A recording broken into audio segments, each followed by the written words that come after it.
जय Hind and hello guys, स्वागत है आपका आपके अपने यूट्यूब चैनल ज्ञानदेह होस्ट में। और इस वीडियो में मैं आपको बताने वाला हूं झारखंड कंबाइंड सिविल सर्विसेज यानी कि JPSC civil services online form 2026 के बारे में, जहां पर आपको लास्ट डेट अपडेट के साथ फॉर्म कैसे फिल करना है इसके बारे में पूरी जानकारी दी जाएगी।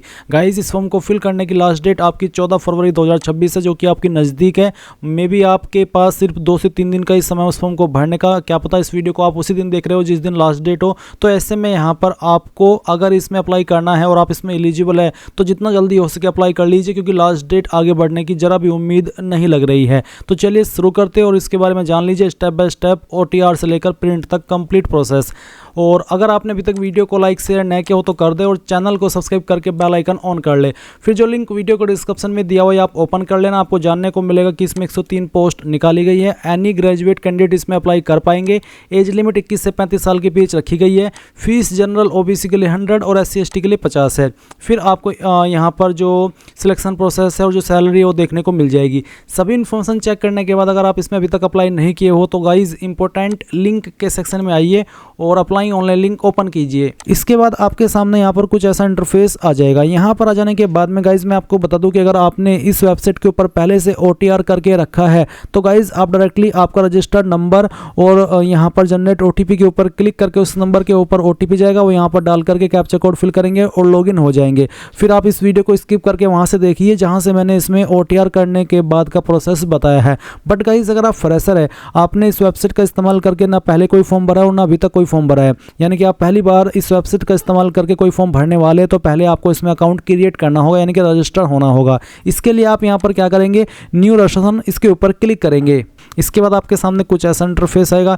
यहाँ पर आप आपका मोबाइल नंबर डालेंगे जो कि आप रजिस्टर करना चाहते हैं और सेंड OTP के ऊपर क्लिक करेंगे। देन आपके नंबर के ऊपर एक OTP जाएगा जो कि आप यहाँ पर डाल करके वेरीफाई कर देंगे। फिर सेम वे में ईमेल ID डालेंगे और फिर सेंड OTP के ऊपर क्लिक करके ईमेल को भी वेरीफाई कर देंगे। इसके बाद आता है आपका नेम। तो आपको आपका नाम 10वीं के सर्टिफिकेट के अकॉर्डिंग अंग्रेजी के बड़े अक्षरों में यहाँ पर लिखना है। फिर आपको आपका आधार कार्ड का नंबर यहाँ पर डालना है, अपने फादर का नेम यहाँ पर देना है, मदर का नेम यहाँ पर देना है। ये भी आप 10th के सर्टिफिकेट के अकॉर्डिंग फिल करना। उसके बाद में जो आपकी डेट ऑफ बर्थ है वो आप यहाँ पर कैलेंडर के ऊपर क्लिक करके इस तरह से सिलेक्ट कर लेंगे। पहले ईयर, फिर आपका मंथ और उसके बाद में डे। तो आपका डेट ऑफ बर्थ यहाँ पर आ जाएगा। फिर आपको आपका जेंडर सेलेक्ट कर लेना है। उसके बाद आपका 10th का जो रोल नंबर है वो क्या था, वो रोल नंबर आप यहाँ पर डाल देंगे।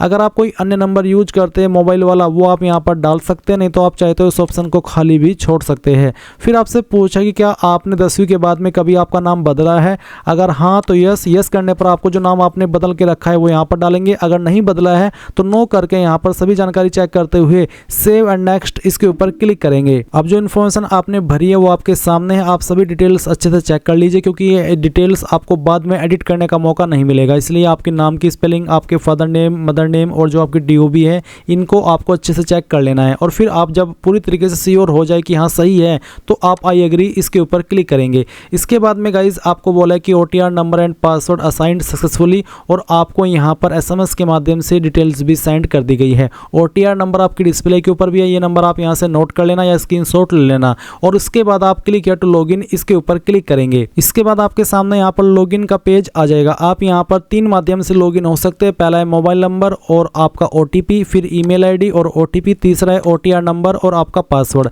तो अभी यहाँ पर हम फर्स्ट टाइम लॉगिन कर रहे हैं, तो इसके लिए आप यहाँ पर मोबाइल नंबर का इस्तेमाल करना, मोबाइल नंबर डालना जो भी आपने रजिस्टर किया है। फिर यहाँ पर आप जनरेट OTP के ऊपर क्लिक करना, जो OTP आपको मिलेगा वो यहाँ पर आप डाल देना। फिर ये कैप्चा कोड फिल करना और उसके बाद में लॉगिन के ऊपर क्लिक करना। लॉगिन के ऊपर क्लिक करने के बाद आपको यहाँ पर एक पासवर्ड बनाने को बोला जाएगा। आपका पासवर्ड कैसा, उसका आप एक डेमो देख लीजिए।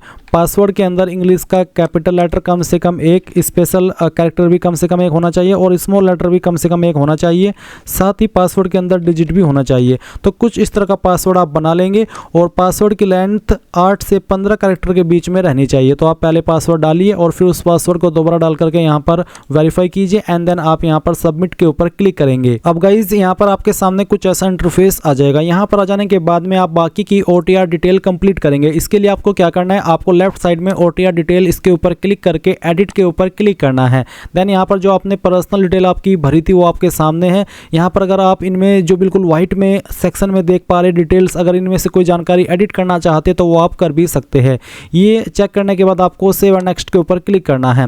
इसके बाद आपके सामने फोटो एंड सिग्नेचर का सेक्शन आता है। आपको बोला है कि ये recent coloured passport size photograph 3 महीने से पुराना नहीं होना चाहिए एंड आपका जो साइज है फोटो का वो 10 से 200 KB के बीच में रहना चाहिए। तो आप क्या करेंगे, चूज फाइल के ऊपर क्लिक करेंगे और जहां पर भी आपकी फोटो फाइल है बताए गए इंस्ट्रक्शंस के अकॉर्डिंग वो आपको यहां पर सेलेक्ट करनी है, ओपन करना है। आपका फोटो फाइल इस तरह से आ जाएगा। फिर आप सिग्नेचर अपलोड करेंगे। सिग्नेचर आपको बोला कि scanned signature in black ink on a white background must be uploaded in the designated space in the online application. यानी कि आपको आपका सिग्नेचर ब्लैक इंक के द्वारा यहाँ पर करना है और बैकग्राउंड उसका वाइट होना चाहिए। और आप क्या करेंगे, चूज फाइल के ऊपर क्लिक करेंगे। इसका साइज गाइज 4 से 30 KB के बीच में रखा गया। तो जहाँ पर भी आपकी सिग्नेचर की फाइल है वो फाइल आपको सिलेक्ट कर लेनी है, ओपन करना है। इस तरह से आपका सिग्नेचर आ जाएगा। अब आप यहाँ पर सेव एंड नेक्स्ट के ऊपर क्लिक कर देंगे। इसके बाद में जो आपकी डिटेल्स है वो यहाँ पर सेव हो जाएगी। अब आती है आपके सामने अदर डिटेल, जहाँ पर पूछिए आपकी कास्ट कैटेगरी। तो कास्ट कैटेगरी क्या है, general, ST, SC, BC first, BC 2 या फिर EWS जो भी है वो आप सेलेक्ट कर लेंगे। अगर जनरल है तो जनरल, अगर आप ST है तो ST। इसमें यहाँ पर फिर अगला सवाल आ गया कि person with A benchmark disability of 40% and above, यानी कि क्या आप विकलांग और आपकी विकलांगता 40% या उससे ज़्यादा है। अगर हाँ तो यस, नहीं तो आप नो करेंगे। फिर do you need a scribe. Scribe होता है कि आप लिखने में असमर्थ और आपको उसके लिए एक अलग से पर्सन चाहिए होता है। अगर आप ऐसे कैंडिडेट है तो यस, नहीं तो यहाँ पर भी आप नो कर देंगे। क्या आप एक्स सर्विसमैन है, अगर आप एक्स सर्विसमैन है तो आप इसमें यस करेंगे, नहीं तो यहाँ पर भी नो कर देना। नेशनलिटी के अंदर आपका सिटीजनशिप इंडियन रहेगा। मैरिटल स्टेटस क्या है, अनमैरिड, मैरिड, विडो, डाइवोर्स्ड जो भी है वो आप सेलेक्ट कर लेना। डोमिसाइल झारखंड के हैं आप या फिर किसी अन्य स्टेट के, तो जहाँ से भी है वो आप सेलेक्ट कर लेना। अगर आप झारखंड से हैं तो फिर आपको यहाँ पर जो आपका कोरस्पोंडेंस एड्रेस है यानी कि जो आपका प्रेजेंट एड्रेस है वो फिल करना है। एड्रेस लाइन 1, 2, 3 के अंदर थोड़ा थोड़ा पार्ट आपके एड्रेस का डाल दीजिएगा। स्टेट यहाँ से आपको आपकी सेलेक्ट कर लेनी है जो भी आपकी स्टेट है। और इसके बाद में आपकी जो डिस्ट्रिक्ट है वो डिस्ट्रिक्ट आप यहाँ पर सेलेक्ट कर लेंगे। डिस्ट्रिक्ट सेलेक्ट करने के बाद में आपको यहाँ पर आपका जो पिन कोड है वो डाल देना है। नीचे परमानेंट एड्रेस और एक लाइन है कि सेम एज कोरस्पोंडेंस एड्रेस, यानी कि अगर आपका प्रेजेंट एड्रेस और परमानेंट एड्रेस सेम है, अलग अलग नहीं है, तो आप इस बॉक्स को टिक कर देना। अगर अलग अलग है तो अनटिक करके अलग से अपना परमानेंट एड्रेस भर देना। फिर आप यहाँ पर सेव एंड नेक्स्ट के ऊपर क्लिक करेंगे। अब आपके सामने यहाँ पर एजुकेशन का सेक्शन आ चुका है। तो आप सबसे पहले एग्जाम पास में 10th सेलेक्ट कर लेंगे और उसके बाद में डिग्री में हाई स्कूल सेलेक्ट करेंगे। और सब्जेक्ट स्ट्रीम के अंदर आप यहाँ पर जो भी आपके पास सब्जेक्ट थे 10वीं के अंदर उन सभी सब्जेक्ट के नाम आप यहाँ पर लिखेंगे। चाहे वो 5 सब्जेक्ट थे चाहे फिर से 6, सभी के आपको एक एक करके यहाँ पर नाम लिख देने हैं।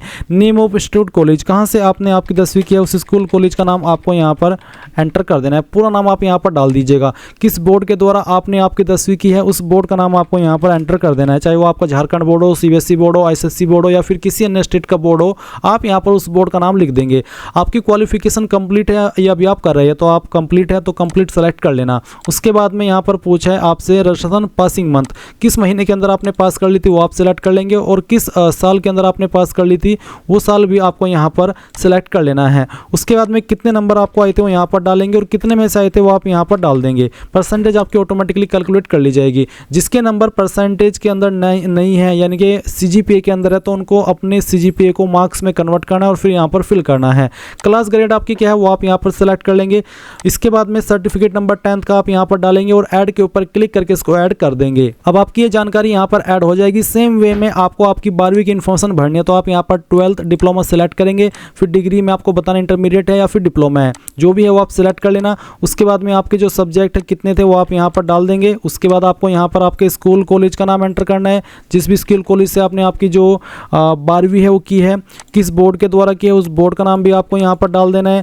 आपने कंप्लीट कर लिया तो कंप्लीट सेलेक्ट कर लेना। किस महीने के अंदर आपने पास कर ली थी वो आपको यहाँ पर सेलेक्ट करना है और किस साल के अंदर पास कर ली थी वो साल भी आप सेलेक्ट कर लेंगे। कितने नंबर आपको आए थे वो यहाँ पर आपको एंटर करना है और उसके बाद में टोटल नंबर क्या थे जिसमें से नंबर आपको आए थे वो आप यहाँ पर डालेंगे। क्लास आपकी क्या थी या फिर आपकी ग्रेड क्या थी वो आप सेलेक्ट करेंगे और आपका जो 12वीं का सर्टिफिकेट नंबर है वो भी आप यहाँ पर डाल देंगे और ऐड के ऊपर क्लिक करके इसको ऐड कर देंगे। अब आपको यहाँ पर आपकी ग्रेजुएशन की जानकारी देनी है तो आप ग्रेजुएशन सेलेक्ट कर लेंगे। फिर आपको यहाँ पर आपकी जो अन्य इन्फॉर्मेशन है जैसे कि आपकी ग्रेजुएशन में कौन सी डिग्री है वो डिग्री आपको यहाँ पर सेलेक्ट कर लेनी है और उसके बाद में आपको जो सब्जेक्ट स्ट्रीम है वो कौन सा है आपका वो आपको सेलेक्ट कर लेना है। जो भी है वो आपको यहाँ पर अपनी चॉइस के अकॉर्डिंग या फिर कह लीजिए कि अपने सब्जेक्ट के अकॉर्डिंग या फिर स्ट्रीम के अकॉर्डिंग यहाँ पर सेलेक्ट कर लेना है। तो मैं डेमो के लिए आपको यहाँ पर ये सिलेक्ट करके दिखा रहा हूँ। मैंने इनको सेलेक्ट किया। इसके बाद में आप देखेंगे नेम ऑफ इंस्टीट्यूट कॉलेज, कहाँ से आपने किया है उस इंस्टीट्यूट का नाम आपको यहाँ पर देना है, या फिर आपको आपके डिग्री कॉलेज का नाम एंटर कर देना है। ये एंटर करने के बाद आप देखेंगे नेम ऑफ यूनिवर्सिटी बोर्ड, यहाँ पर तो आपने आपके इंस्टीट्यूट या कॉलेज का नाम भर दिया। अब जो आपका कॉलेज है वो कौन सी यूनिवर्सिटी के द्वारा एफिलेटेड है उस यूनिवर्सिटी का नाम आपको यहाँ पर एंटर कर देना है। उसके बाद में आपको बताना है कि कंप्लीट है या फिर कर रहे हैं। अगर कंप्लीट तो कंप्लीट सेलेक्ट कर लेंगे, किस महीने के अंदर आपने पास कर ली थी वो आपको सेलेक्ट करना है, किस ईयर के अंदर आपने पास कर ली थी वो आपको यहाँ पर सेलेक्ट कर लेना है। देन यहाँ पर आपको ऑप्टेंड मार्क डालने कि कितने नंबर आपको आए थे। मैं डेमो के लिए नंबर फिल करके दिखा रहा हूँ, आप आपके रियल नंबर डालेंगे सभी ईयर के मिला करके, कितने में से आए थे वो यहाँ पर डालेंगे, आपकी क्लास सेलेक्ट कर लेंगे, फिर आपका जो सर्टिफिकेट नंबर है वो यहाँ पर डालेंगे और ऐड के ऊपर क्लिक करके इसको भी ऐड कर देंगे। अब गाइस अगर आपने पोस्ट ग्रेजुएशन भी की है तो आप उसकी जानकारी भी सेम वे में भरेंगे, नहीं तो आप यहाँ पर नीचे की तरफ आएंगे और सेव एंड नेक्स्ट के ऊपर क्लिक कर देंगे। अब आपने जो भी जानकारी अभी तक भरी है उसका प्रीव्यू आपके सामने है, सभी जानकारी चेक करते हुए नीचे की तरफ आएंगे, यहाँ पर टिक करेंगे और उसके बाद में यहाँ पर टिक करेंगे और फिर आप यहाँ पर कंफर्म डिक्लेरेशन इसके ऊपर क्लिक कर देंगे और इसके ऊपर क्लिक करने के बाद यहाँ से ओके करेंगे।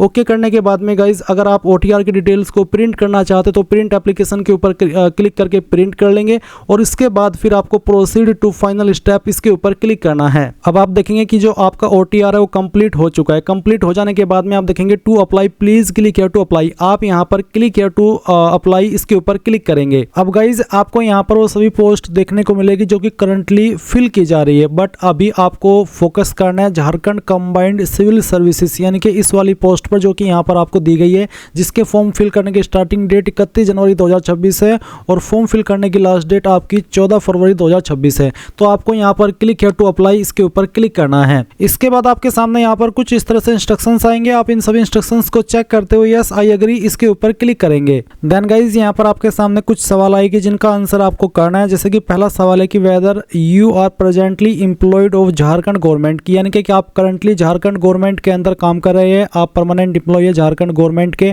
अगर हाँ तो यस, नहीं तो आप नो ही रहने देंगे। फिर अगला सवाल है कि क्या आपको ब्लैकलिस्ट या फिर डिग्रेड किया गया यूपीएससी या फिर एनी पब्लिक सर्विस कमीशन के द्वारा या फिर किसी अदर एग्जाम कंडक्टिंग एजेंसी के द्वारा, अगर किया गया है आपको ब्लैकलिस्ट या फिर डिग्रेड तो यस कर देना, नहीं तो आप नो ही रहने देंगे। फिर आपसे पूछा कि क्या आप क्लेम करते हैं स्पोर्ट्स रिजर्वेशन के लिए, अगर हाँ तो यस, नहीं तो आप नो करेंगे।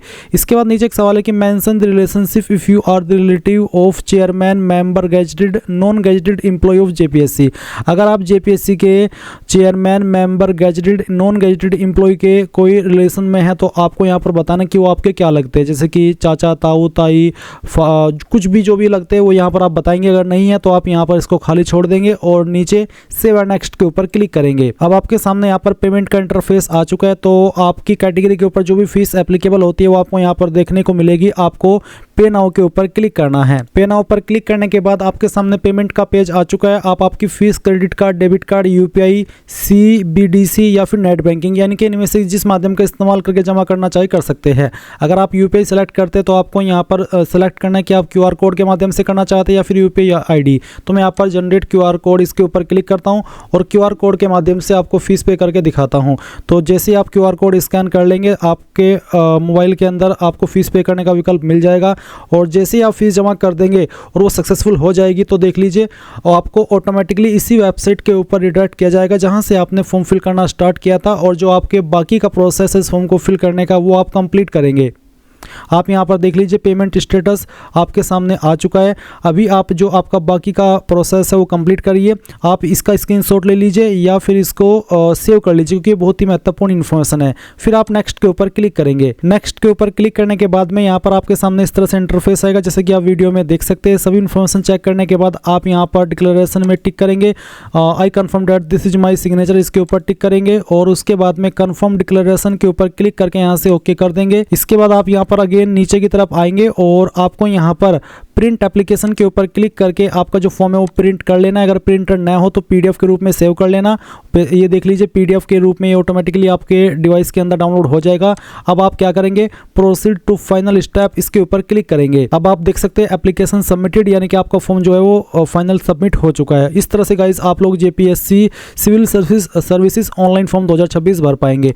डैशबोर्ड के सेक्शन में आकर के आप यहाँ पर आपके फॉर्म का स्टेटस भी देख सकते हैं और अगर किसी अन्य पोस्ट पर अप्लाई करना चाहते तो वो भी आप कर सकते हैं। इस तरह से गाइज आप लोग JPSC civil services online form 2026 भर पाएंगे। आई होप ये प्रोसेस आपको पसंद आया होगा। अगर अभी भी कोई सवाल डाउट हो तो कमेंट के माध्यम से पूछ लीजिएगा। Thanks for watching. जय हिंद।